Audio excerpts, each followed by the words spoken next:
Hello everyone, Blue Star Saber here once again to do another Dead Rock chapter review. Chapter 9, You Can't Have My Prey. I'd hoped to try and do this chapter yesterday or the day before, but it ended up being too late for me to do multiple streams. I only had time to do the Bad Batch one that I needed to do before the finale, but now that's done, and we're going to attempt to try and catch up with these Dead Rock reviews.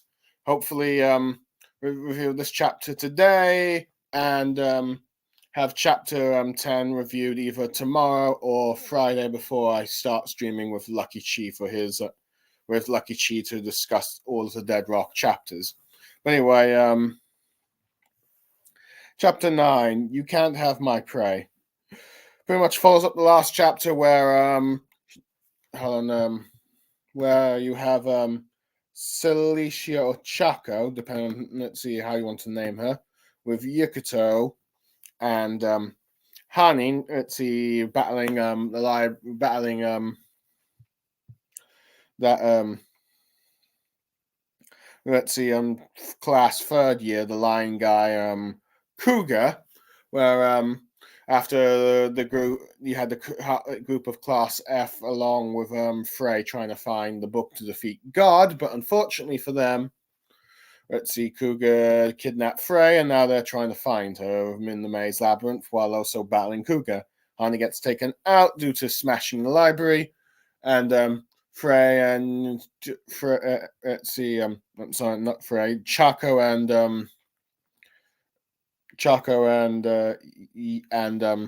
Yakito take out let's see, Kuga's grunts, and then Kuga ends up fighting Yakito. He doesn't really seem to stand much of a chance at the moment, but then Hien comes in to save the day, revealing that the two know each other as Hien is trying to pay off his debt to Yukito.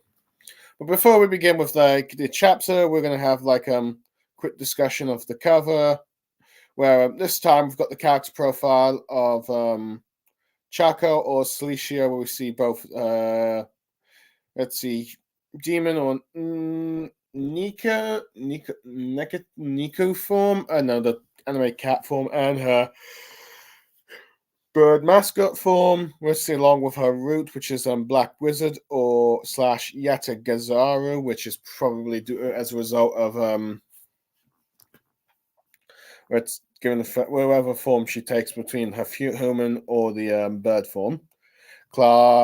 She's her class 1F, of course. She likes shiny things and dislikes scarecrows. If I have to guess,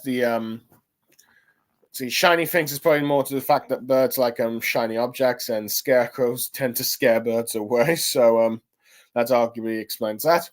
Makes me wonder if there's going to be like a scarecrow route or some sort of scarecrow demon student teacher that she's going to eventually fight. But anyway, we learn about her note says that she usually takes the form of a bird to suppress her own magic because she can fly.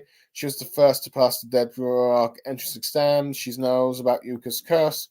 She's helping him take out God for unknown reasons. So, just generally basic things. Not much that we already didn't know, with the exception of what she likes and dislikes. But at the very least, it's nice to see the cover, data info on her cover. Anyway, the chapter begins with Hien and Chaco just talking about how long it's been they see each other. Though granted, Kuga calls him Little Master Hien. With basically it's sort of a follow up from the cliffhanger from the last chapter. Heck, you've still got Yakuto and Yakoto and Chakato just going what they said from the last chapter cliffhanger. With Hien revealing that Kuga used to serve him, with him going yeah, saying he owes him for when they were at the Fina fort. And as they stare to each other rather intensely, you get back to a flashback to 10 years ago on level 306, the Fornia fort, where we see Hien at age 6, giving us confirmation at the very least Hien is 16. That makes me wonder if that means that the other characters are 16 or 17. I'm not entirely sure. But at the very least, Let's see. I know. I'm starting to get an idea of their age, which for hope, which even though I know it's not going to happen, that means I'd rather not have like the fan service go too explicit with these characters from Class F. But who knows? I wouldn't be surprised if we get at least something. But yeah, no, but that's just that. Let's see. I'm not going to go much about the Hiro Mashima and his fan service. I mean, it's like it's a given thing with his like works, even if like regardless with like particularly with his female cast. But yeah, it is what it is, unfortunately. Anyway, we see the young he at age 6 with a sword talking to a younger cougar, where he's talking about saying how you're practicing this as sword instead of playing with his friends and all that stuff. With him saying he doesn't really need friends. But Cougar, let's see, out of an introduction with his like as he and Servant saying he's got a question for him that's important. And apparently the important question saying is, don't you think that maid over there is cute? But Hien says he doesn't really know. Let's see, but he says to Hien to go talk to her for a bit. But Hien doesn't want to. It's asking to be taught to fight instead because he wants to be strong like Cougar. Let's see, with Cougar offering to Cougar making like a bet deal saying, okay, how about this? If you like, talk to her, he'll teach her. Which he goes like, what? Or huh? Really? And goes to talk to her and charms her pretty much. She laughs, whatever he says, and then starts all blushing with admiration, I guess you could say. And Cougar ends up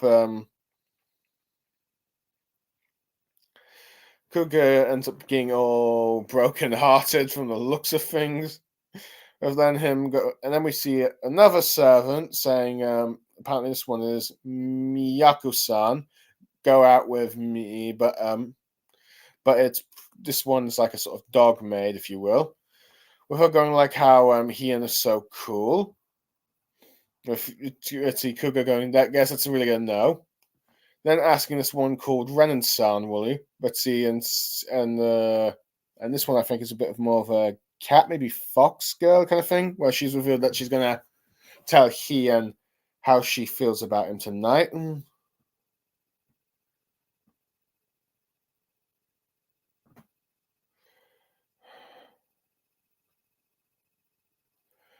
But you get but then you cut to I think another scene where he tries to ask this one called Lalakot San, I believe. Well, Lalakot probably.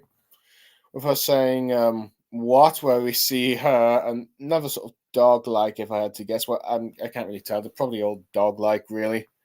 Maids or some sort of like one, but she's like but you see pretty much her with like a Hien fan and a bunch of Hien pictures at the back, including a big portrait. We're going like, never mind. But Cougar then and then it comes back to the present with Cougar saying, "You stole the chicks from me." With Hien saying, "Not really. I didn't really do anything." With Chaco pointing out that's such an unreasonable grudge. Where then Hien then stares at her and saying, "Oh wait, Chaco? Did you take on a human form?" But Chaco's surprised that wait, you could tell it was me. With him revealing that you smell the same. With her going like, with her then resorting, "Don't go around smelling young ladies," saying that Cougar now has a right to hate him. But anyway, we then cut to Cougar saying, "If you're here at Dead Rock, then you must be prepared." If Hien confused about being prepared for what? With Cougar saying the Dead Rock number rule 3, kill those you dislike, so he punches him. Hien blocks with his ice sword. You see him with his ice around his arm, but it melts. With Cougar saying that heat melts, which after Chaco's shocked that that Hien's ice was melting. But Hien tells Yakuto and Chaco that to go as he will take care of him, saying that he needs to surpass him.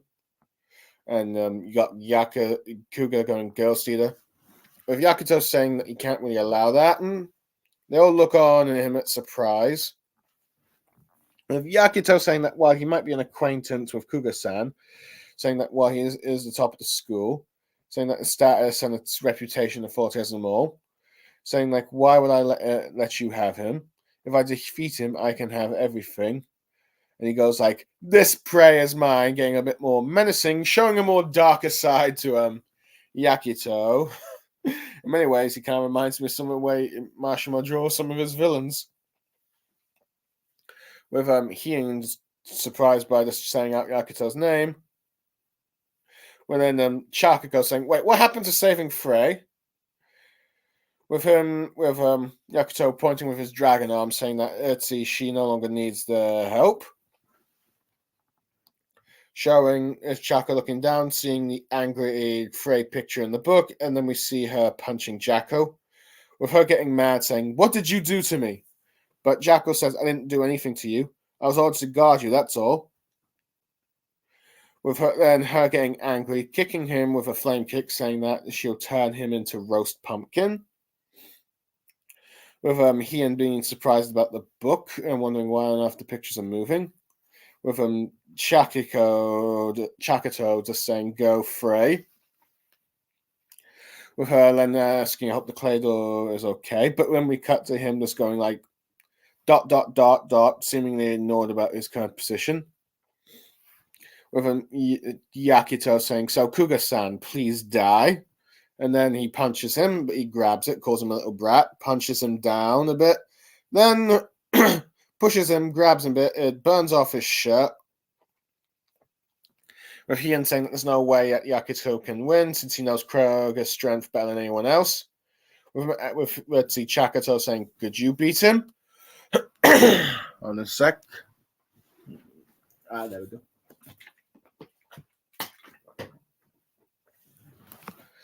And saying that then the Hien reveals that no, not really, he can't, as reveals that Kuga is even stronger than before when he met him. And then we go back to a black flashback scene where we see the more young Kuga-san and Hien saying, where Kuga reveals to Hien that he's decided to go to Dead Rock, which confuses Hien, saying telling him that it's a demon ruler training institution, saying if he can graduate, he can become a demon king. With Hien asking what on earth that is, saying that with Kuga going like how the chicks will love me, and he just knows it. But let's see, with Hien saying he wants to go there too, but Kuga says that don't the chicks already already into him and all that stuff, but Hien says that's not really why he wants to go there. He wants to get strong enough to be called a demon king, saying that he'll then save level 306 from this world of internal winter, so we get like Hien's goals and motives here.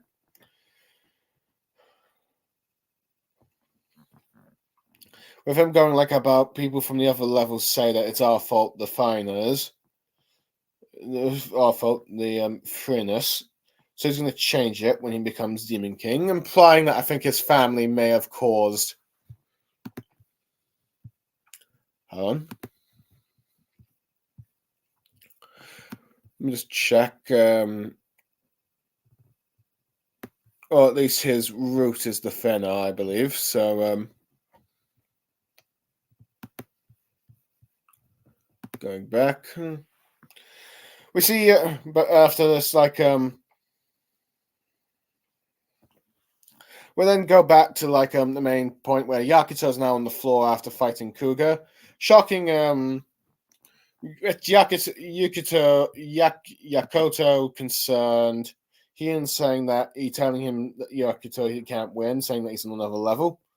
With Yakuto saying he will win. With him saying that if he can't beat this guy, he won't be able to beat God either. And then charges at him again, gets punched, sent flying. More you can't from Hien. with Desert claiming he won't give up. Then flashback again, saying, with him Kuga asking, "Why do you need to get stronger?" Or at least saying that, "What do you think you need to get stronger?" With him saying that a heart that won't give up. And Yakuto ends up proving this point, saying he refuses to give up just to put a waypoint on the way to God. They all seem shocked as he says he's going to kill he's going to kill God with the feeling of the power of his fist. Yakuto punches Kuga, and for the first time in the fight, going like Black Dragon's fist of obliteration, punches him hard. You see a bit of the Black Dragon in the background. You see him punch, but you see the punch being an impact and a double page spread. Sends him flying and seemingly knocking him out. Yakuto shocking the others, but Kuga smiles with him saying that he and his managed to find like some friends that are really something, but of course calls him little master. But then we see at the end of the chapter the vice principal and one of the 4 demon teachers, Bren, going like how those students wondering if they're looking for the book with God's weaknesses, as we see him just looking on from his crystal ball as we get his root of Gigant. Let's see, ending the chapter. Okay, I will admit that summary took a bit longer than I would have hoped for, but now for my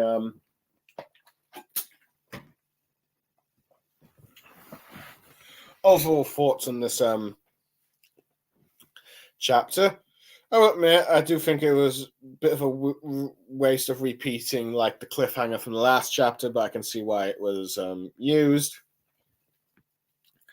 But we learned that Kuga was actually a servant to Hien, so it seems like Hien comes from a very powerful family.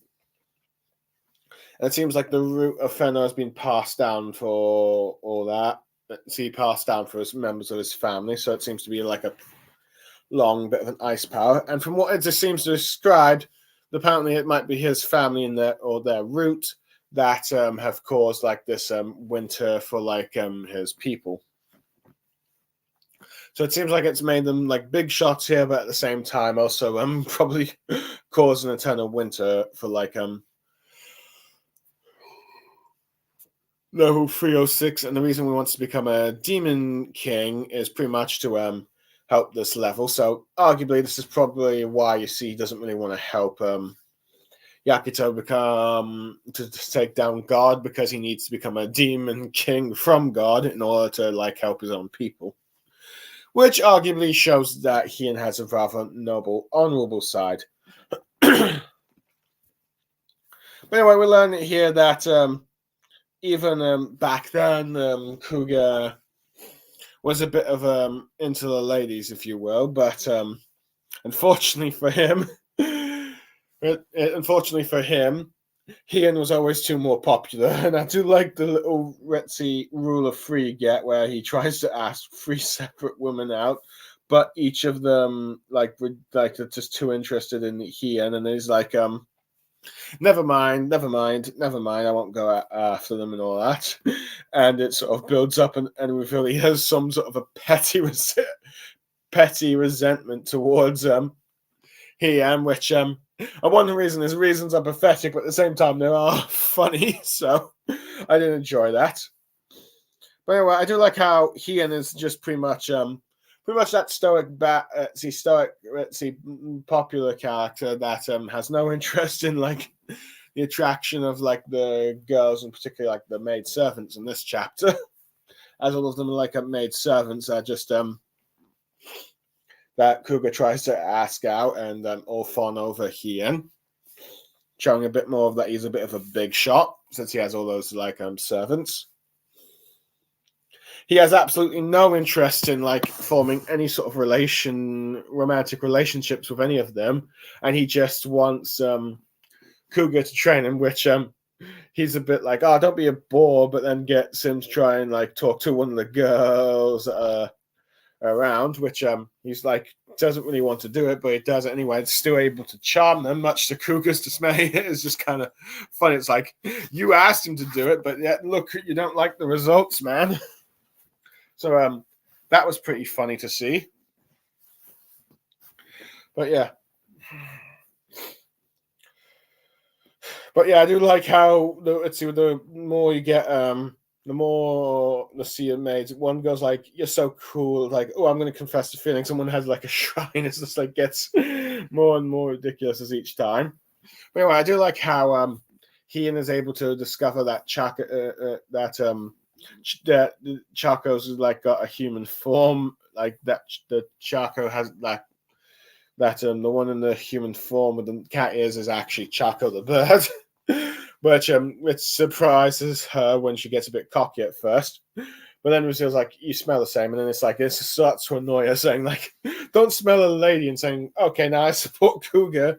Well, probably not really, but just more like she's just annoyed at that moment. But anyway, I do like how Cougar wants to try and just starts to attack Heian, and even though he manages to block it, his ice abilities aren't really a good matchup for Cougar with his heat abilities. So I do like that. Anyway, even though many of us were probably expecting a Cougar versus Heian fight this chapter, Yakuko still insists on taking him down.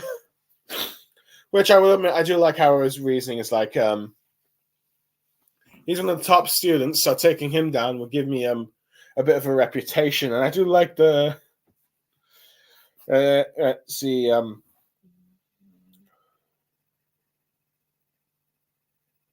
actually goes like, okay, this guy's the top student, so if he takes him down, his representation and authority will go well. And I just love how he just goes like all that panel here Mashima has drawn as him going all menacing. He looks so evil, like Natsu, like going all demon, like if Natsu's gone like an evil Natsu pretty much. But yeah, so he very much wants to make sure that Cougar's taken down, because if he's the top student, that means he will become the top student afterwards. So on all that reputation. But I do like how Heian shows concern, but you've got Chaco going like, focus on Frey. But I do like, but of course, Yakuto already, let's see if checked that, of course, since she's fine, which should make sense. I mean, biggest mistake was releasing her from a seal, which we are now seeing as her taking out her anger on Jack-O-Lantern, even though what was he thinking? He must have done something to her, though. To be fair, on Jack, he didn't really do anything except seal her in. It was Cougar that did that inappropriate kiss from last chapter on the cheek. So her anger should be more directed to him, but since he's not here, he's taking it out on her and doing it quite quickly. I do like how, as a result, so she's not showing that she's not being a bit of an action girl. She's not being even though she was captured, she's taking out her anger on Jack, and at least doing something with that bit. So yeah, at least she's not like a complete helpless damsel. So I think that's a plus for her. Anyway, I do like how Heian's just looking at the book with like showing what Frey's up to, and it's like, what was with this picture book? Let's see, and I'm moving all that stuff, but Chaco doesn't really explain anything to him, just going like, yay, Frey, kick his butt. But I do like how she also shows concern for the dog guy, even though it might have been just a passing thought, and we see that he's still a bit annoyed with his current situation. Anyway, the fight's a bit more one-sided against Yakuto, so even Heian is like saying that he can't really beat him, if that Yakuto can't really beat him, and not even he thinks he can beat him. Which we end up then seeing when two foul to go to the flashback of when the two decide to go to Dead Rock. Cougar, of course, is to get as many ladies to like him. Of course, we've talked a little bit about Heian's goal about wanting to get stronger so he can be called the Demon King, so he can help level 306. So we already talked about that stuff. And I think it, for the most part, is like shows that Hein's got like a noble intention, so I'm not going to go back there. But I do like how Cougar's like, but you already get all the chicks. You don't need to become the Demon King. Seemingly not realizing that becoming a Demon King, you get to do kind of, let's see, whatever you like, not just that one thing. Even though I think let's see, unfortunately for Cougar, even if he did become a Demon King, he's not going to get all the chicks. I think they're too more creeped out by his personality. But anyway, yeah. And not to mention with like when he kissed an unconscious Freya on the cheek, yeah, I'd pretty much certain most let's see, girls, demon, human, or otherwise in the world of Dead Rock would stay away from him. So yeah. But yeah, during the whole fight, I do like the others show concern for Yokota, but he's insistent on fighting, even when I tell him that he should stop. But is like saying that if he can't beat this Cougar guy, he has no chance of defeating God in the long haul. Showing that from Yakuto that regardless of what opponent I face, I must defeat them because God is the end game target. So if he can't beat anyone out, if he can't beat anyone, he has no chance of beating God, the antagonist of Dead Rock. Of course, he still gets punneled. But I do like how in the last bit of flashback saying that he and that needs to look into his heart and find the strength not to give up. And you see it personified with Yokota here, which shocks everyone. So as he's like going like, you're just in the waypoint from his God. And then of course does tries to then of course punches him back and takes him out seemingly with one shot, which I will admit is a bit anticlimactic after a bit of a fight, which pretty one-sided, and then it was versus and then one shot taking out Cougar. But I don't know, I would have probably liked to seen a bit more of Yokota fighting Cougar for a bit before doing like a final blow, sending him flying. But I do like how Cougar isn't not too upset by the fact that he lost against Yokota, and even smiles that his young master's found some very decent friends.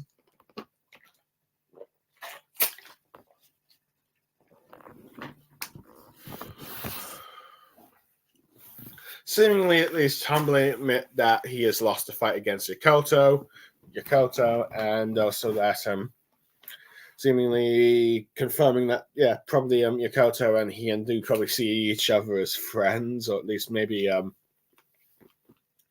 might be more accepting of that notion. But anyway, the main focus is like this chapter at the end of the cliffhanger is the fact that the Vice Principal is aware of the book that is God's weakness and is willing to take action, which makes sense. He's the right-hand man of God after all. So he's probably the most loyal servant if he's like the Vice Principal. So it's like, okay, I'm going to try and, if these students are going to look for the God's weakness, he's going to try and stop them, which that works too. And the fact that I think he's the one that's getting focused on the arc that seems to be focusing a bit on here in this time, it seems to imply that the Vice Principal Bren and Hien will probably be their final opponents towards each other. I'm not going to spoil what happens in the next chapter, and I'm not going to give my thoughts on that. But let's see. At the very least, I'd probably say that this chapter's probably being the setup. Hien trying to, Bren trying to stop Class F from finding the book, while also at the same time setting up his eventual conflict with Hien. So at the very least, I do like it that each of the four demon teachers are being set up with like a different opponent. Frey has that dude with the zombie powers. Hold on, let me see if I can find his name. Class F. There we go.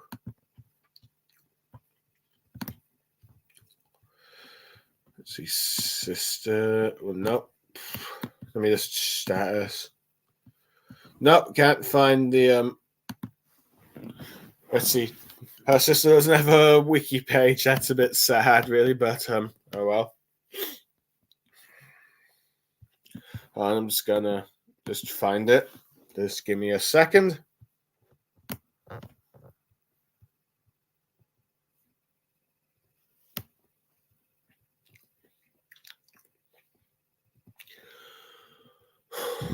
Nope, I can't.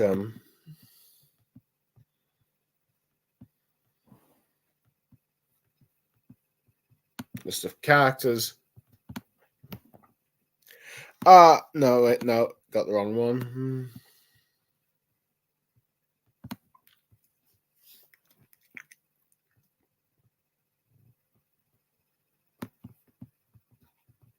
Wait, maybe I have got the right one. Nope, got the wrong one again.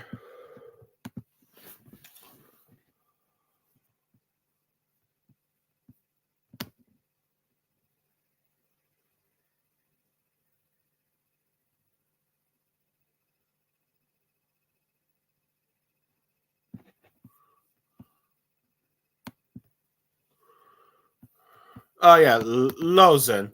Yeah, sorry about that. I just couldn't find the name at first, but yeah.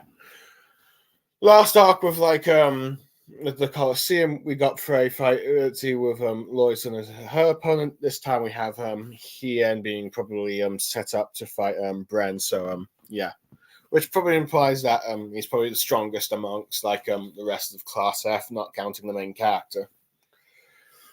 So yeah, this matchup is arguably being set up. Granted, I know beforehand like the events in the next chapter, but I think it's pretty much easy to piece two and two together with him trying to try and stop the book. Overall, I thought it was a decent chapter. I mean, Cougar's reasoning of getting jealous of Hien is like, all the girls like you. It's kind of cliche, but I do like the funny effects of like all the mates just liking Hien, and he's just like completely not interested in the subject. Completely interested in the subject of getting like a girlfriend, really, and more interested in like training to become stronger. And I do like that we got his reasoning that he wants to help his level get out of this endless winter. So he's got more noble goal than Cougar getting like all the ladies. His interactions with Chaco are funny. Frey just taking her revenge on Jack was satisfying. And well, I'm not against the idea of let's see Yakota being able to take let's see hold on, I'm just losing my thoughts here. I don't like how Frey is able to bust herself free and take revenge on Jack. And even though not a fan of like Yakota taking out Cougar with like one shot, I do like how his reasoning is like, I gotta beat the top student in order to gain his rep. And if he can't beat this guy, he has no chance of beating God. So he's got that sort of resolve of trying to defeat as many people as he can to become stronger, which could cause some problems for some people down the line. But yeah, at least, very least, his reasoning of taking him down is impressive, even if I'm not entirely fan that it seemed to be taken out of one hit. Granted, you might have been searching other places other way, but that's what it is. And of course, the hype of building up the vice principal, who seemingly is aware of God's weakness in the library and is trying to stop students from looking for it. So yeah, overall, I'd probably give this like a 7 to 8 out of 10. I'd say it's a decent chapter, maybe good, but I will admit, let's see, some things I wish like lasted a bit longer, like Hien's flashback and Yakota's fight against Cougar, but granted, let's see, I assume that the mangaka has other plans for these characters, as we see a silhouette of, like, well, not in the manga, but somewhere else we see a silhouette of them trying to return. But anyway, but yeah, that's all I really have to say on this chapter. Sorry if I sound a bit dozed out a bit. I think I'm starting to get a bit tired now. So yeah, but those who do end up listening and at least agree and liked and enjoyed, or even agreed with what I said, hope to see you next time as we review the 10th chapter of Dead Rock, and then of course a full-on discussion with Lucky Chi over the last few previous chapters. But for now, I'm Blue Star Saber, signing off.